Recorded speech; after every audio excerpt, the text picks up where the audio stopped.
Nizandixolela ke bethunani impilo yam ayintlanga kakhulu. Namehlo wam ke mna ke andiboni kakuhle. Impilo yam ayintlanga kodwa ke mna ndibathembile abaleli ukuthula. Asoze ndikwazi uba ndingahlomli kulena into eyenzeka kweli lizwe. Kukho abantu endibawela ubabuza nje imibuzo. Babini aba bantu. uMalema noMbalula. Ndiyabawela ubuza apho kuwe wena Malema. Wakhe wanaye umntana otshayayo okanye ubrother otshayayo? And okwesibini, abantwana baphantsi kwalombutho wakho uyabathatha kwabantwana bakho? Abantwana balala phansi kwebridge nabagulayo batya emigqomeni uyabathatha ubathathe njengaba bakho? Nawe wena Mbalula wenza njalo? Niyabathatha abantwana belizwe njengabantwana benu? Akwabe Mbalula ingafikela kuwe ke lena ivideo ngoba noko ndiyakubona uba noko ungumntu omdala. Amdalanga kakhulu tu, hayi amdalanga uloqheko, usengumfana nje.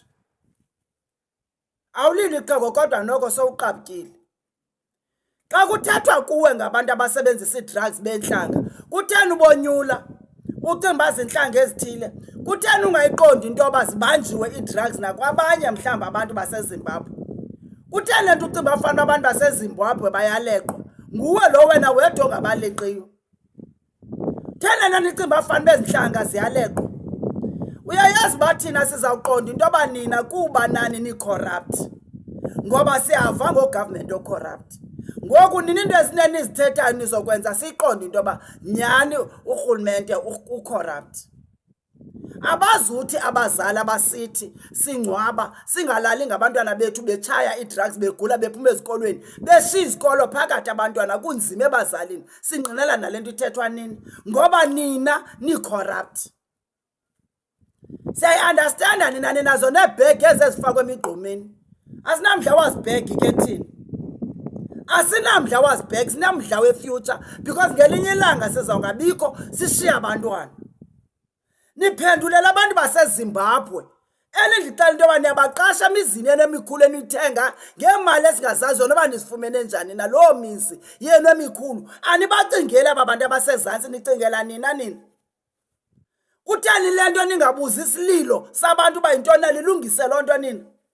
And nina wena Malema kulula kangakanani ukwenzela umntu i-ID? Ungakuqonde ababeli lizwe nje nabantwana bangakenzelwa zi-ID. Bangapha abantwana abantu belizwe bangakenzelwa zi-ID. Xa kulula lo mhlobo kukwenza i-ID.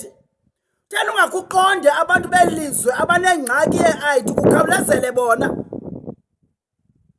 Theni ungakuqonde bona. Ulidisha abantwana abazawufunda ntoni kuwe Malema? And ndiyakucela ungathi mna ndifuna ukwaziwa. No, uyaphazama, sendisaziwa yiSouth Africa nangapha yam. Ungaphazami, ndibuza kuwe njengomntu omdala. Wakha ntoni kanye Malema? Uyadiliza okanye uyachitha? Uyadiliza phofu okanye uyakha? Uyachitha okanye uyakha? Abantwana uthi uyabakha bazawufunda ntoni kuwe Malema? Xa uhleli njeni ungqinelana nezinto ezingezizo. Kuwe ingxaki inye libhulu kuphela. Awuyiboni ingxaki abantu abababhubhayo? Ewe ayingxaki amabhulu njengoba usitsho kodwa ayibona into yoba abantu bayabhubha bayafa abantwana abazala balala. Uyiqaphele leyo? Uyiqaphele leyo?